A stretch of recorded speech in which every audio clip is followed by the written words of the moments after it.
And Sex and the City is fucking up my life. Let me explain.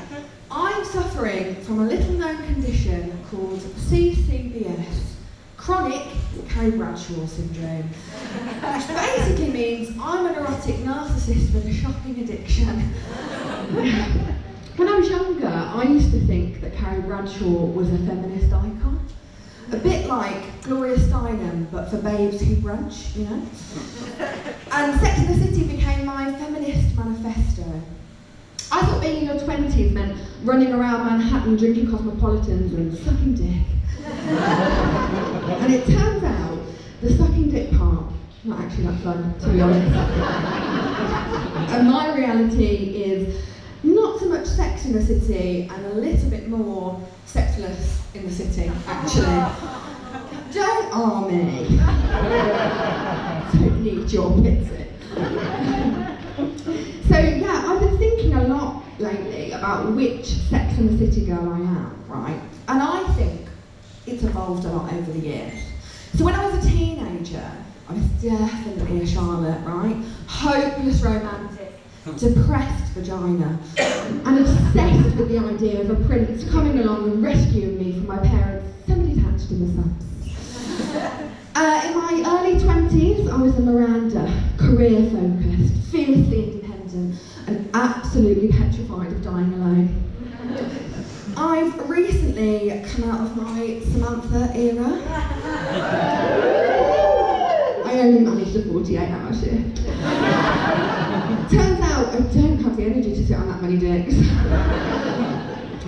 So now I've had to resign myself to the fact that I'm a Carrie. Delusional bimbo with more shoes than sense. And actually, when I think about it, me and Carrie, we've got a lot in common. So she once went out with a guy whose kink was that he wanted her to piss on him. And I once got handed a £5 note by a guy whose kink was pissing himself in front of shop assistants. Carrie gets engaged to Aidan. He's a cool, folksy woodsman. I went out with a guy who also used to wake me up with his wood, sticking into my back every morning. Yeah. And when I think about it, there's a lot of Carrie in all of us, I think. Like the time she turned up to Mr. Big's house and threw a fillet of fish at his head, right? Now ladies, how many times have you been having a conversation with a man where you wanted to throw a fillet of fish at his head? For me, Sex and the City, wish fulfillment. It's quite hard, right, to live your Sex and the City life when you grew up in the black country, though. Instead of taking me shopping for Manola Blahniks on 5th Avenue, my mum took me shopping to Shoe Zone on West Brompton Street.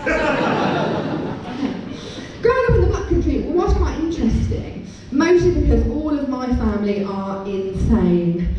And my nan, she is fucking mad. I mean, she actually is. She's got dementia. And we think it has fundamentally changed her as a person. It's made her better. Yeah. And I know that's an odd thing to say about somebody with dementia, but the thing is, the woman's become a feminist, right? So before, she was like going around playing bingo on a Wednesday, right? Just being a God-fearing pensioner.